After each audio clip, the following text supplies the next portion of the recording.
जय हिंद, वंदे मातरम dear student. Welcomes to your own YouTube learning platform my DDU university. Students, मैं आपका एजुकेटर शुभम सर आज आपके लिए लेकर अवेलेबल हूँ ENG 201। जी हाँ स्टूडेंट, ENG 201 का ये पेपर जो थर्ड सेमेस्टर का स्टूडेंट आपका एग्जामिनेशन हो चुका है। आप देख सकते हो ये 2023-24 का पेपर है। तो स्टूडेंट हम देखेंगे कि कैसे क्वेश्चन इस पेपर में आए थे और उनके राइट आंसर क्या है। पेपर के टाइटल की बात करेंगे तो स्टूडेंट पेपर का टाइटल है ब्रिटिश एंड अमेरिकन ड्रामा 1। तो बिना आपका टाइम वेस्ट किए आपको ले चलेंगे क्वेश्चन की तरफ, देखेंगे कैसे क्वेश्चन आए थे और राइट आंसर उनके क्या है। स्टूडेंट जो स्टूडेंट्स हमारे प्लेटफॉर्म पे नए हैं, स्टूडेंट्स हमारे वीडियोस को आप शेयर करिएगा, चैनल को सब्सक्राइब कर लीजिएगा और वीडियोस को लाइक जरूर करिएगा ताकि हम आपके लिए नए नए वीडियो ले आते रहें। आपका सपोर्ट हमारे चैनल के साथ यूं ही बना रहे।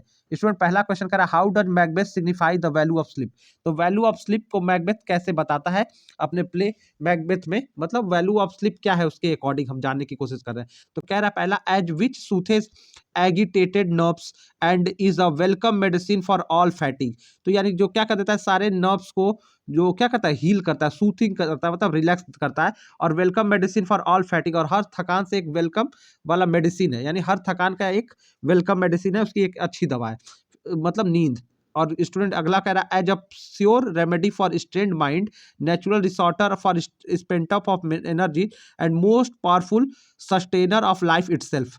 तो स्टूडेंट जब मैकबेथ मर्डर कर देता है किंग डंकन का तो उसकी नींद गायब हो जाती है, उसको नींद नहीं आती। तो उसी केस में यहाँ पे जो सिंबल के रूप में स्लिप का इस्तेमाल किया गया है स्टूडेंट, ठीक है। तो इस वर्क में सिंबल के रूप में जब स्लिप का इस्तेमाल किया गया है तो यहाँ पे स्टूडेंट पहला ये कह रहा है कि मैंने आपको समझा दिया कि वो सारा जो प्रॉब्लम्स है, सारे थकान का क्या करे, एक वेलकम मेडिसिन है। और दूसरा ऑप्शन कह रहा है कि एक श्योर रेमेडी के रूप में जो स्ट्रेन्ड माइंड यानी थके हुए माइंड को नेचुरल का एक श्योर रेमेडी है। स्ट्रेन्ड माइंड परेशान दिमाग जो है, ठीक है, जो मतलब तनावग्रस्त है, उस दिमाग की दिमाग का ये परमानेंट दवा है।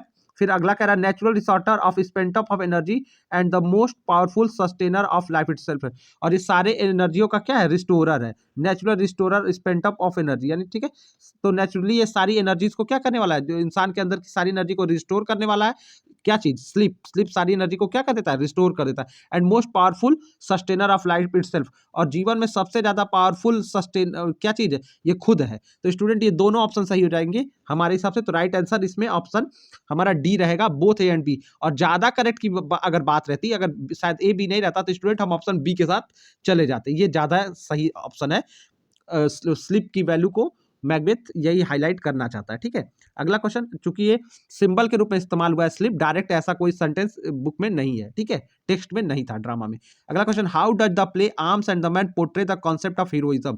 यानी कह रहा है कि जो आर्म्स एंड द मैन आपका प्ले है स्टूडेंट GB 100 का, वो कॉन्सेप्ट ऑफ हीरोइज्म को कैसे दिखाता है प्ले में।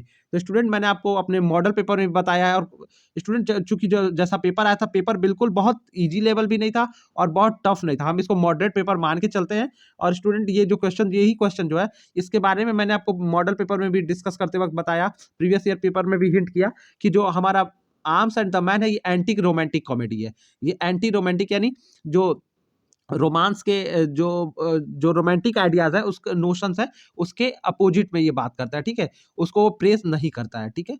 और ये वॉर को भी ग्लोरीफाई नहीं करता है। तो स्टूडेंट ये क्या करता है, इट मार्क्स, तो ये इसका जो क्या मतलब हीरोइज्म के किस कॉन्सेप्ट को ये पोर्ट्रे करता है। तो इट ग्लोरीफाइड ट्रेडिशनल हीरो, गलत, ये स्टेटमेंट गलत है स्टूडेंट। फिर कह रहा है इट मार्क्स ट्रेडिशनल हीरोइज्म। फिर ये कह रहा है it suggest everyone has a potential to hero, यानी सबके अंदर हीरो होता है। और लास्ट कह रहा है it shows the heroism is a matter of personal belief. तो ये कह रहा है कि हीरोइज्म एक मैटर है पर्सनल बिलीफ का। तो स्टूडेंट ये जो बी ऑप्शन है कि इट मॉक्स, उपहास उड़ाता है ट्रेडिशनल हीरोइज्म का, ठीक है। तो ये राइट आंसर हो जाएगा कि ये ट्रेडिशनल हीरो का क्या करता है, उपहास उड़ाता है। जैसे कि हीरो क्या होता है, वो दौड़ के लड़ने जाता है। स्टूडेंट इसमें दिखाया गया कि हीरो वो है जो होशियार है, चालाक है, शार्प माइंडेड है, जो वॉर से बचता है, वॉर में बहुत ज्यादा एक्साइटमेंट से भाग नहीं लेता है, और जो वॉर लेता भी है तो माइंड से काम करता है। यानी ट्रेडिशनल हीरो क्या करता है कि वो सीधे लड़ना चल जाता है, लेकिन ये बताता है कि इसमें बहादुरी नहीं है। तो क्योंकि चूंकि ये एंटी रोमांटिक कॉमेडी खुद है, तो ये लव को और वॉर को रोमांटिसाइज नहीं करता है ये ड्रामा, ठीक है। तो ऑप्शन बी हमारा राइट रहेगा। जिन्होंने इस क्वेश्चन का राइट आंसर बताया उनको नंबर मिल भी जाएंगे।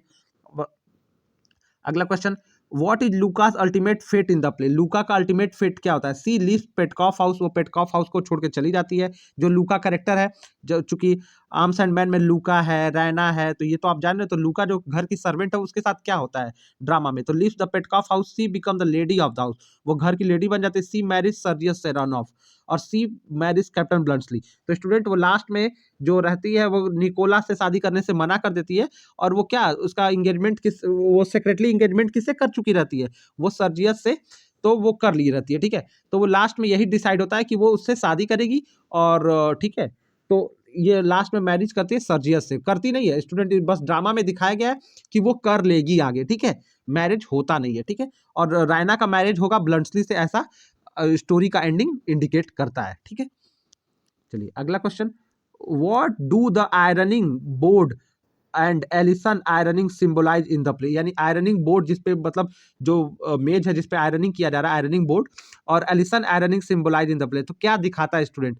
तो स्टूडेंट ये जो एलिसन आयरनिंग कर रही है तो कह रहा है पीस एंड हार्मोनी, शांति को दिखाता है, सौहार्द को दिखाता है।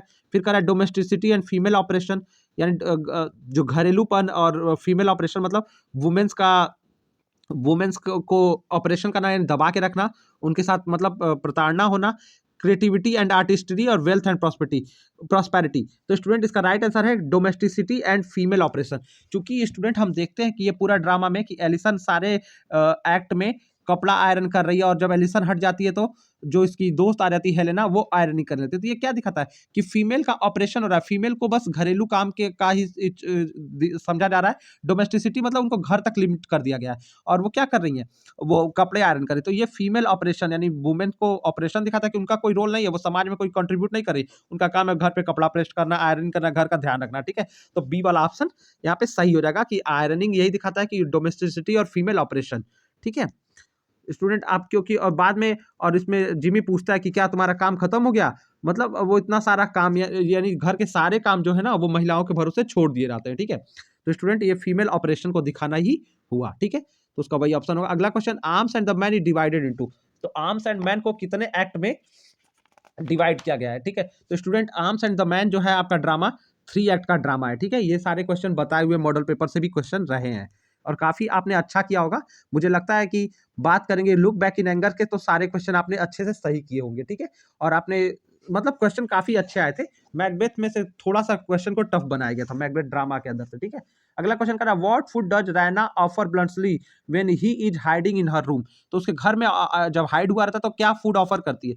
तो स्टूडेंट जब वो उसको चॉकलेट क्रीम अपना ऑफर करती है, और मैकबेथ और उसको जो कैप्टन ब्लंट्सली उसके घर में छुपा रहता है वो उसको आराम से खाता है। यहाँ तक कि मैंने आपको ये बताया था कि वो इसको चॉकलेट क्रीम सोल्जर भी कैप्टन ब्लंट्सली को बोला जाता है, इस ड्रामा में चॉकलेट क्रीम सोल्जर बोला जाता है, और वो बोलता है मैं वॉर में चॉकलेट्स कैंडीज लेके चलता हूँ, ठीक है। अगला क्वेश्चन कह रहा है, it is the most important element of tragedy in Aristotle view is, तो अरिस्टोटल के व्यू में ये क्वेश्चन बताया हुआ क्वेश्चन था स्टूडेंट। और सबसे most important element of tragedy क्या होती है? तो प्लॉट होता है। मैंने बताया था प्लॉट को सोल ऑफ ड्रामा या सोल ऑफ ट्रेजेडी भी बोलते हैं स्टूडेंट, तो क्या हो जाएगा? प्लॉट हो जाएगा इसका राइट आंसर।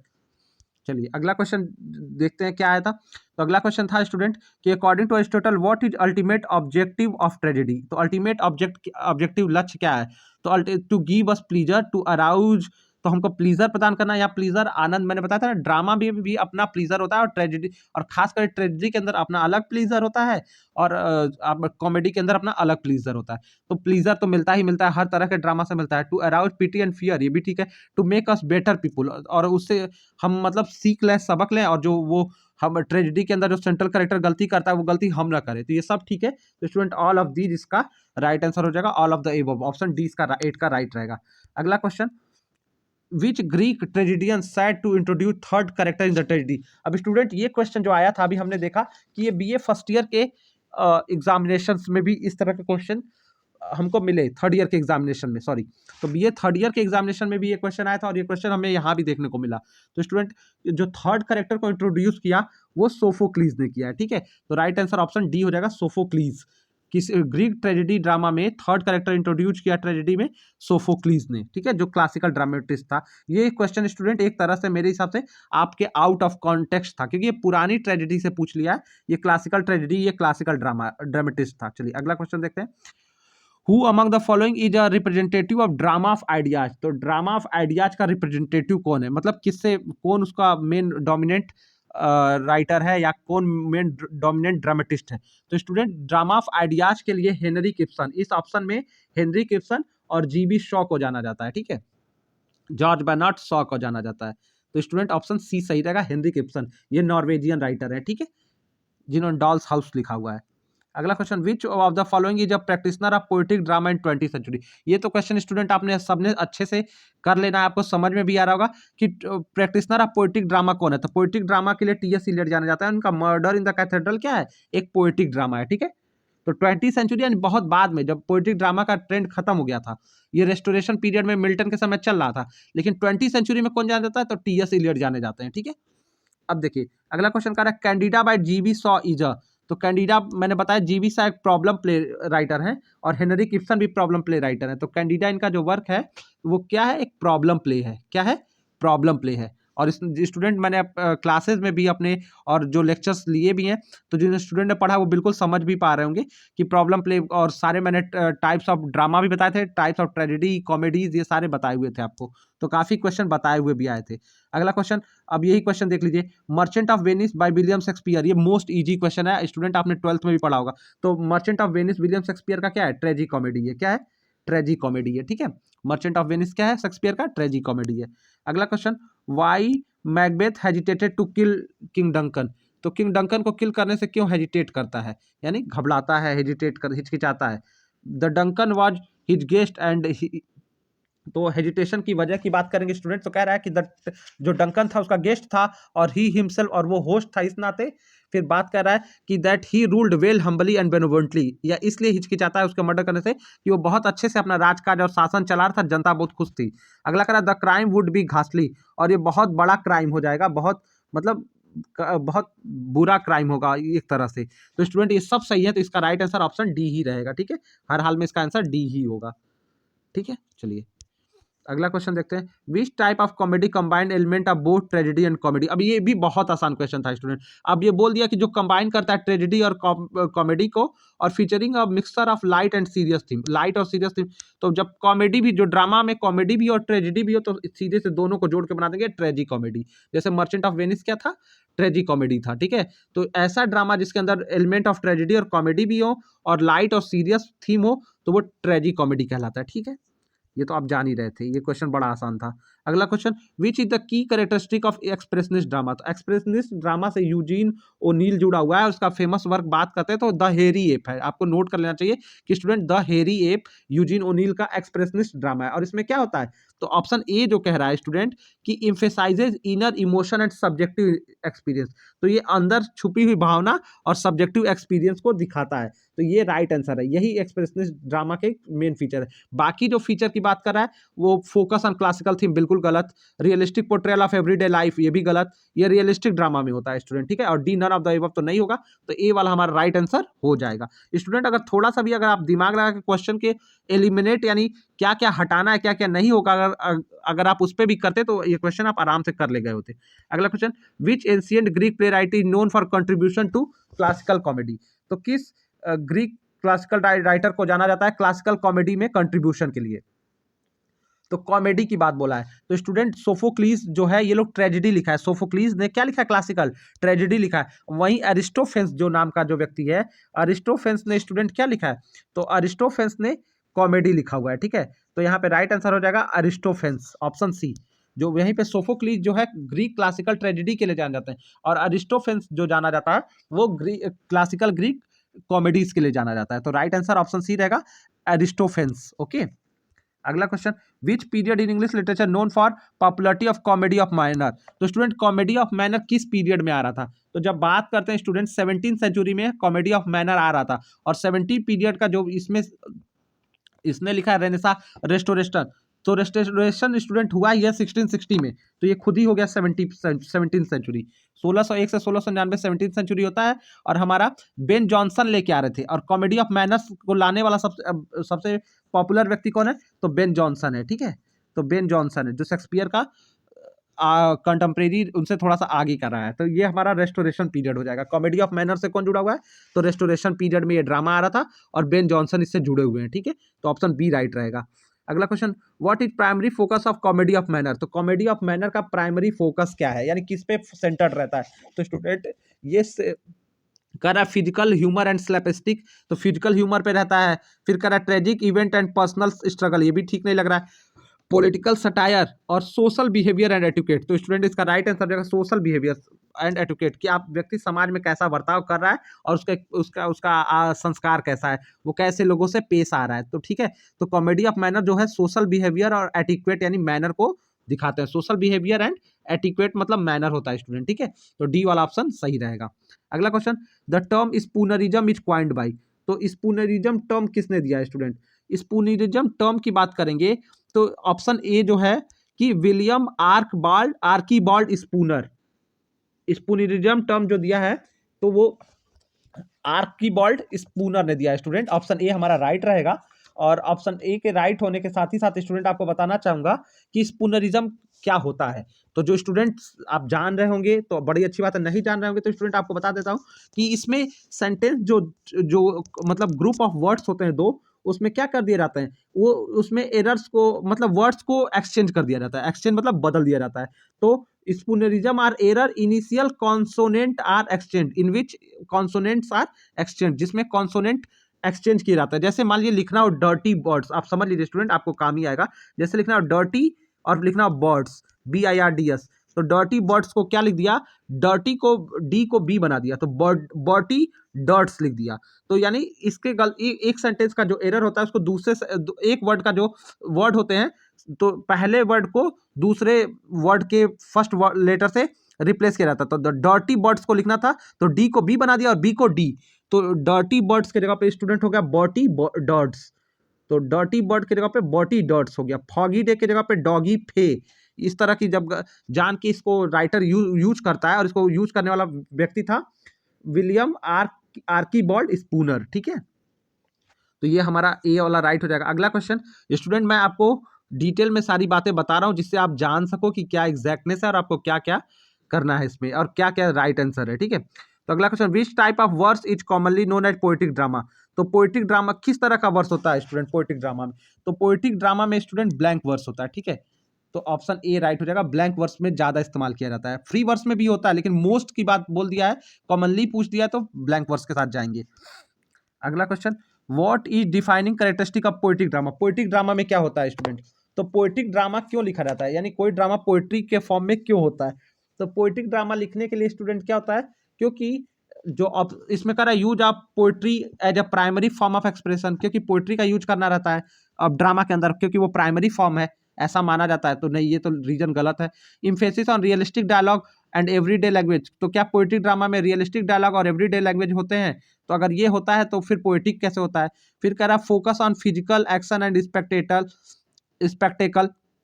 फिजिकल एक्शन को दिखाता है नहीं, तो डी वाला जो ऑप्शन कह रहा है ना कि exploration of intellectual and philosophical themes, जब हमको एक दार्शनिक और एक फिलोसफिकल, इंटेलेक्चुअल मतलब बौद्धिक और एक फिलोसफिकल मतलब दार्शनिक थीम पे जब कोई ड्रामा दिखाना रहता है, जैसे चाहे वो आपका बाइबल से जुड़ा हुआ हो चाहे कोई टीचिंग से जुड़ा हुआ हो, तो इस तरह के ड्रामा के लिए पोएटिक ड्रामा का इस्तेमाल किया जाता है, ठीक है, तो वो इंटेलेक्चुअल और फिलोसफिकल थीम को दिखाने के लिए किया जाता है, तो ये ठीक है स्टूडेंट।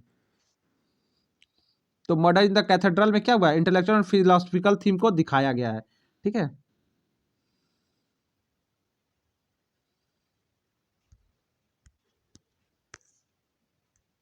अगला क्वेश्चन कह रहा है which term refers to a type of drama that is intended to be read privately rather than perform, तो एक ऐसा ड्रामा जो रीड पर्पज के लिए इस्तेमाल किया जाता है ना कि परफॉर्म के लिए, तो स्टूडेंट ये बताया था उसको क्लोजेड ड्रामा कहते हैं। और आप मर्डर इन द कैथेड्रल भी क्या है, क्लोजेड ड्रामा है, ऐसा ड्रामा जो ज्यादातर बस किस पर्पज के लिए बनाया जाता है, रीडिंग पर्पज के लिए होता है, उसको परफॉर्म नहीं करते हैं, उस ड्रामा को क्या कहते हैं हम, क्लोजेड ड्रामा कहते हैं, ये भी स्टूडेंट बताया हुआ क्वेश्चन था, ठीक है। तो ये तो आपको मैंने बताया था और जो स्टूडेंट ने थोड़ा सा भी ध्यान दिया होगा तो उन्होंने अच्छा किया होगा। Who is the Norwegian play right known for his problem play ghost, तो घोस्ट के लिए किस राइटर को जाना जाता है, तो स्टूडेंट घोस्ट वर्क है हेनरिक इब्सन का, ठीक है, जो नॉर्वेजियन राइटर है problem play drama of ideas से जुड़े हुए हैं, ठीक है, तो घोस्ट किसका प्रॉब्लम प्ले है, हेनरिक इब्सन का है, ठीक है, डी राइट रहेगा इसका आंसर। अगला question, which type of verse is commonly use in poetic drama? Poetic drama में किस तरह का वर्स इस्तेमाल किया जाता है? तो स्टूडेंट पोएटिक ड्रामा में जो बात करेंगे, तो पोएटिक ड्रामा में ये तो स्टूडेंट मैंने ये क्वेश्चन करा दिया आपको, अभी पहले ही कराया है, ये रिपीटेड 2 बार रह गया है। ठीक है, आगे बढ़ते हैं, अगला क्वेश्चन देखते हैं।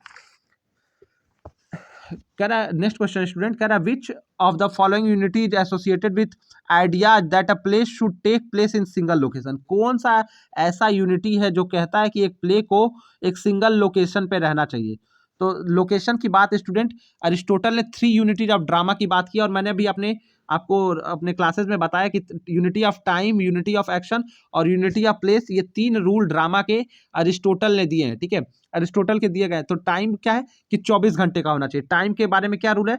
24 घंटे का होना चाहिए। यूनिटी ऑफ प्लेस का बारे में क्या रूल है कि जो प्लेस होता है वो एक ही रहना चाहिए। अगर सेटिंग उसकी न्यू दिल्ली है तो न्यू दिल्ली ही रहेगी, लंदन है तो लंदन ही रहेगी। ये नहीं कि लंदन भी हो जाएगी, कोलकाता भी हो जाएगी, पेरिस भी हो जाएगी, ऐसा नहीं है। और यूनिटी ऑफ एक्शन मतलब एक घटनाएं जो होनी चाहिए वो दूसरी घटना से जुड़ी हुई होनी चाहिए। ठीक है, तो ये वाला, तो यूनिटी ऑफ प्लेस को जो लोकेशन को वो क्या दिखाता है? यूनिटी ऑफ प्लेस दिखाता है, जिसकी बात अरिस्टोटल ने की है रूल्स ऑफ ड्रामा, जो अपनी बुक है उनकी पोएटिक्स, जो रूल ऑफ ड्रामास का जिक्र जिसमें है, तो उस बुक का क्या नाम है? पोएटिक्स में ये सारी बातें की है। ठीक है, तो ये किस बुक में बात की है अरिस्टोटल ने? तो पोएटिक्स में की है, ये भी बात याद आप रखोगे।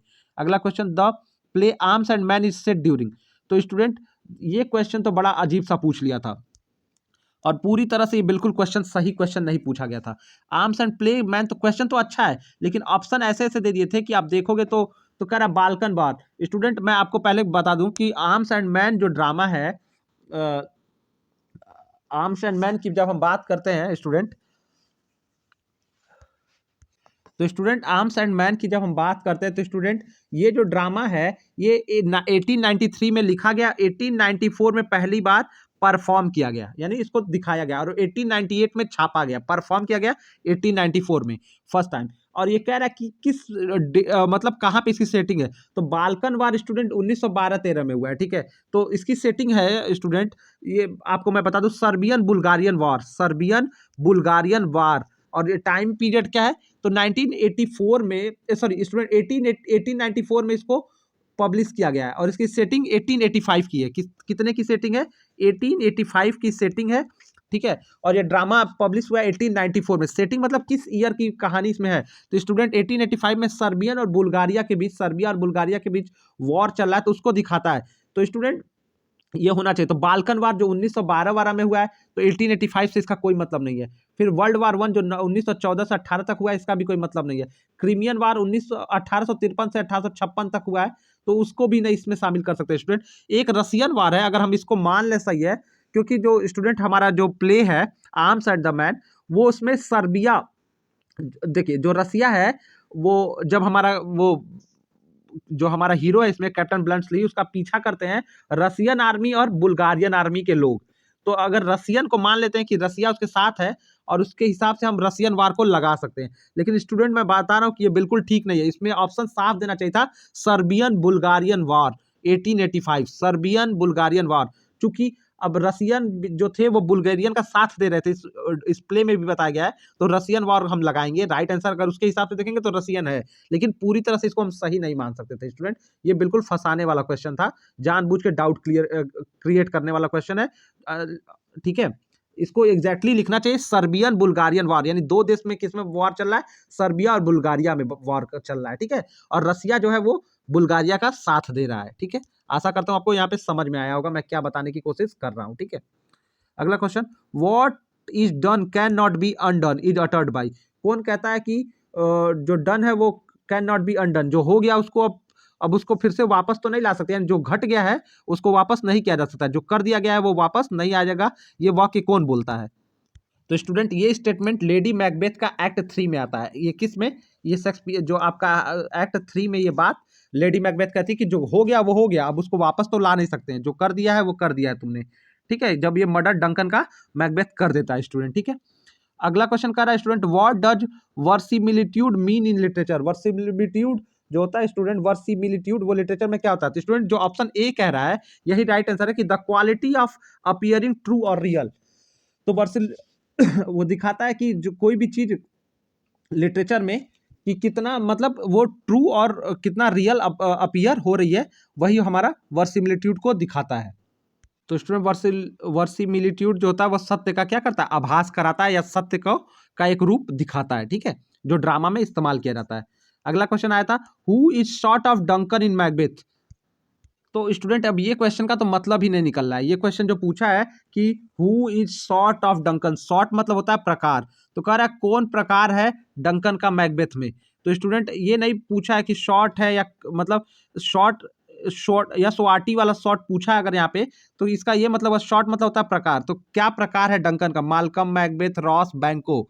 तो स्टूडेंट अगर ये किंग की बात कर रहा है तो मैकबेथ पे टिक लगाएंगे। वैसे ये क्वेश्चन मुझे गलत लग रहा था, ये क्वेश्चन जो पूछना चाहा है वो क्लियर नहीं हुआ है, ठीक है, इसका मतलब नहीं निकल रहा है इस क्वेश्चन का, इसलिए इसमें हम किसी चीज के साथ ऑप्शन आपको नहीं बता सकते कि इसका राइट आंसर क्या होगा, ठीक है। ये क्वेश्चन अपने आप में हमको इनकम्प्लीट लगा।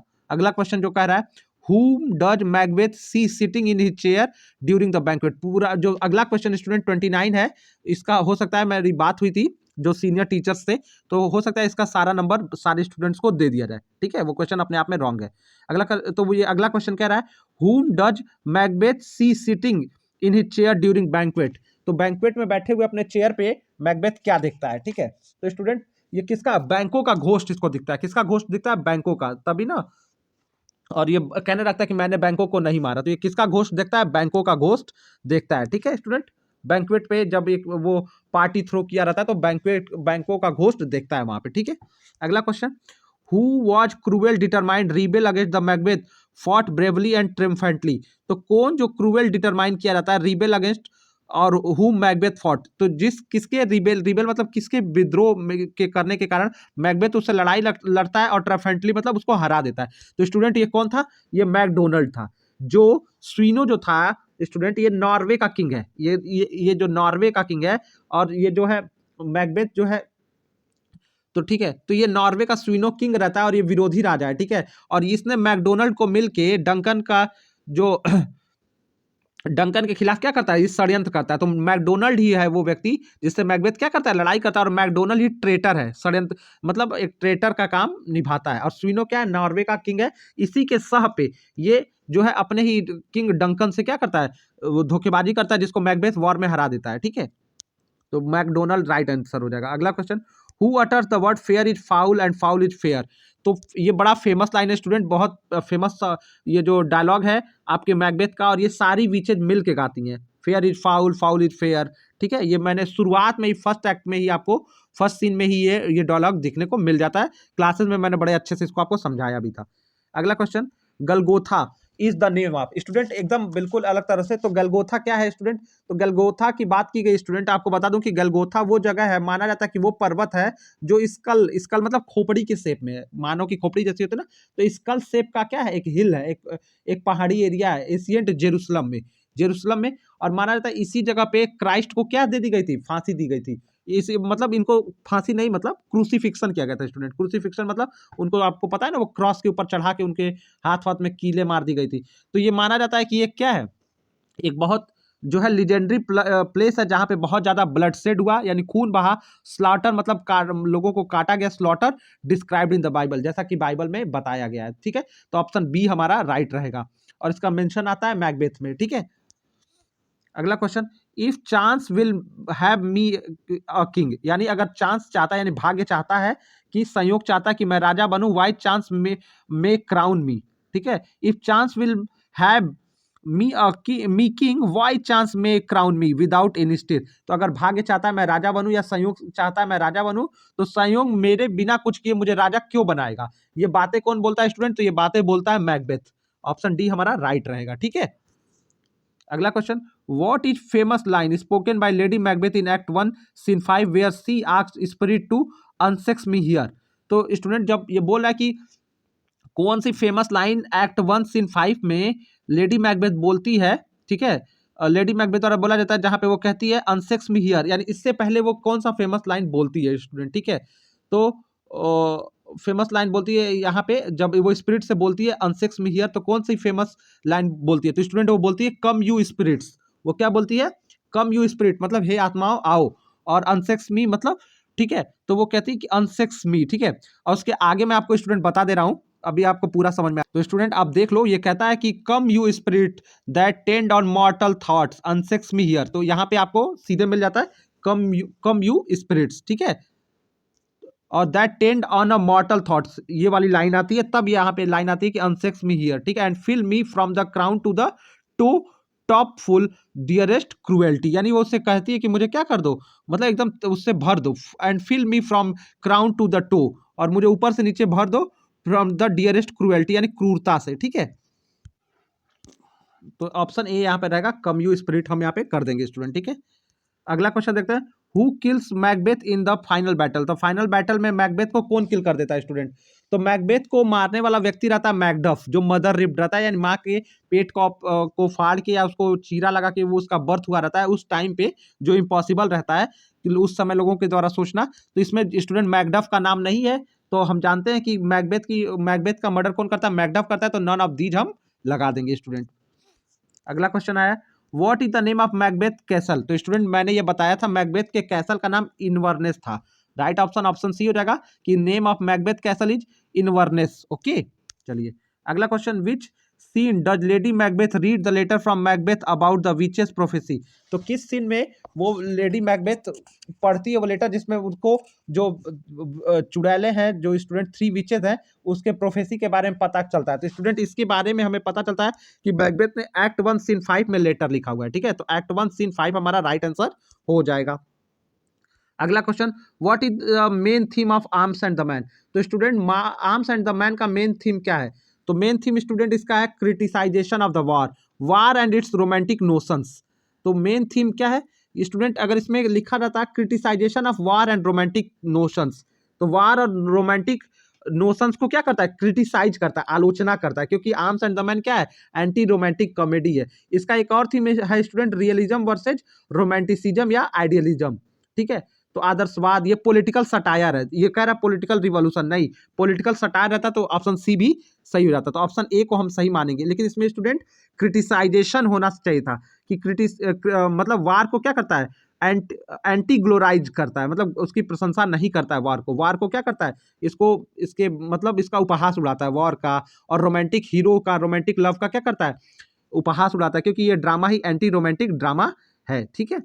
चलिए अगला question, what is name of Raina faience. तो रायना के फियांस का क्या नाम रहता है? तो रायना का शुरू में ही जो स्टूडेंट उसका फियांस रहता है वो सर्जियस रहता है, यानी उसकी जो सगाई हुई रहती है वो किससे हुई रहती है?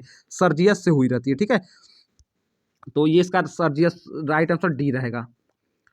अगला क्वेश्चन, स्टूडेंट पूरी स्टोरी बतानी यहाँ वीडियो में पॉसिबल नहीं है, इसलिए मैं जल्दी जल्दी बता के आपको सारी चीज़ों से कवर कर रहा हूँ। ऑलरेडी मेरा वीडियो काफ़ी आप लोग बोलते हो बड़ा हो जाता है, लेकिन मैं आपको छोटी छोटी बातें क्लियर करता हूँ, इसको आप नोट करते चलिएगा। अगला question, what is Raina full name in the play arms and the Man. तो आर्म्स एंड मैन में रैना का पूरा नाम क्या है? तो रैना पेटकॉफ है स्टूडेंट। राइट आंसर ऑप्शन हो जाएगा ऑप्शन सी, राइना पेटकॉफ। अगला question, who is the most ambitious character in the play arms and the Man. तो आर्म्स एंड द मैन में सबसे एम्बिशियस महत्वाकांक्षा कौन है? तो सबसे ज्यादा महत्वाकांक्षी है लूका। ऑप्शन डी हो जाएगा स्टूडेंट, लूका। ये चाहती है बड़े काम करना, वो कहती है मैं घर के बड़े सेक्रेटरी जाती हूँ, इसका बड़ा महत्वाकांक्षा है। और ये क्या अपने मतलब एक सर्वेंट रहती है, लेकिन अपने उस स्टेटस से खुश नहीं है, और ये जीवन में अनएक्सपेक्टेड चाहती है, ठीक है। चाहती है कि खूब ज्यादा पैसा संपत्ति मिल जाए, और लास्ट में ये सफल भी रहती है और सर्जियस से शादी कर लेती है, कर मतलब उसे वो सेक्रेटली वो की रहती है, एंगेजमेंट की रहती है। अगला question, who is the play says the line 9 soldier out of 10 are fools. तो कौन कहता है 9 जो सोल्जर्स होते हैं 10 में से फूल्स होते हैं? तो स्टूडेंट ये स्टेटमेंट बोलता है ब्लंट्सली, ठीक है। तो कहता है सोल्जर्स वो कैप्टन ब्लंट्सली कहता है मैं तो पॉकेट में चॉकलेट लेके घूमता हूँ, 10 में से 9 सोल्जर क्या होते हैं? मूर्ख होते हैं। ये सारे स्टेटमेंट कैप्टन ब्लंट्सली के हैं, ठीक है। अगला क्वेश्चन, ये स्टूडेंट यहाँ पे 30, 43 और 44 क्वेश्चन सेम आ गया था, बस थोड़ा सा लिखने का तरीका बदल गया था। यहाँ पे भी वही पूछा है, हु से 9 सोल्जर आउट ऑफ 10 बॉर्न फूल्स। तो यहाँ पे भी हम स्टूडेंट कैप्टन ब्लंट्सली लगा देंगे, ठीक है। यहाँ पे कैप्टन ब्लंट्सली होगा और वहाँ पे ब्लंट्सली लिखा था, ठीक है। तो ये ऑप्शन डी हो जाएगा, कैप्टन ब्लंट्सली। ये जहां से भी क्वेश्चन डाला गया था एक ही क्वेश्चन को 2 बार डाल दिया गया था। अगला question, with whom does Sergius flirt secretly. किसके साथ सर्जियस सेक्रेटली फ्लर्ट करता है? तो स्टूडेंट वो कौन रहती है? लूका रहती है, ठीक है। तो लूका जो घर की सर्वेंट रहती है, इससे सेक्रेटली फ्लर्ट करता है, और रायना को ये चीटिंग करता रहता है। ये मैंने आपको सब बताया हुआ है अपने मॉडल पेपर में। अगला question, what does Captain Bluntschli carry with him that surprise Raina, तो राइना को क्या सरप्राइज कर देता है? A box of chocolate, a banquet of flowers, a love letter, a pistol. ठीक है, तो स्टूडेंट यहाँ पे ये बॉक्स ऑफ चॉकलेट्स हो जाएगा। ठीक है, कि वो कहता है कि वो चॉकलेट लेके चलता रहता है। ठीक है, तो स्टूडेंट वो कहता है कि वो चॉकलेट लेके चलता है अपने पॉकेट में, गोलियों के बजाय, अम्यूनिशन के बजाय वो क्या लेके चलता है? अम्यूनिशन मतलब वो गन मटेरियल और गोला बारूद के बजाय पॉकेट में बुलेट्स रखने के बजाय क्या लेके चलता है? वो बॉक्स ऑफ चॉकलेट क्रीम लेके चलता है। इस बात से रहना सरप्राइज होती है। ठीक है, अगला question, which character is married Jimmy in the look back in anger, तो कौन कैरेक्टर मैरिड टू जिमी से मैरिड कौन है? तो स्टूडेंट ये तो बड़ा आसान क्वेश्चन आया था, एलिसन। यहाँ से आपको आसान क्वेश्चन बड़ा ज्यादा देखने को मिला था स्टूडेंट। ठीक है, तो एलिसन ने मैरिज किया हुआ है जिमी पॉटर से। ठीक है, अगला question, which character symbolically represent squirrel, तो स्क्वायरल कौन दिखाता है? तो एलिसन जो है वो स्क्वायरल है। ठीक है स्टूडेंट, और जिमी जो है वो बियर है, क्योंकि ये बियर एंड स्क्वायरल गेम खेलते हैं। इसकी बातें भी मैंने अपने मॉडल पेपर में की थी स्टूडेंट। अगला question, what is one item that Jimmy constantly read through out the play, क्या पढ़ता रहता है? तो न्यूज़पेपर। वो क्या पढ़ता रहता है स्टूडेंट? हमेशा न्यूज़पेपर राइट आंसर हो जाएगा। ठीक है, और वो आयरनिंग करती रहती है और ये हमेशा न्यूज़पेपर पढ़ता है और न्यूज़पेपर में एड पे कमेंट करता रहता है। ये सब मैंने आपको बताया, बड़ा सिग्निफिकेंट ये आपका ड्रामा है। लास्ट क्वेश्चन पूछा था, what is recurring game that Jimmy and Alison play, तो बियर एंड स्क्वायरल गेम, वही बियर एंड स्क्वायरल गेम खेलते रहते हैं ये प्ले में। तो स्टूडेंट इस तरह से 50 क्वेश्चन हमने आपके लिए कवर किया है और उसके राइट आंसर आपको बताएं। तो स्टूडेंट जिनका पेपर हो गया अपना आंसर चेक करिएगा और बाकी लोग जिनका एग्जाम आने वाला है उसको प्रिपेयर करके जाइएगा। स्टूडेंट्स, आपको आपके एग्जामिनेशन के लिए गुड लक, मिलते हैं एक और नेक्स्ट वीडियो में।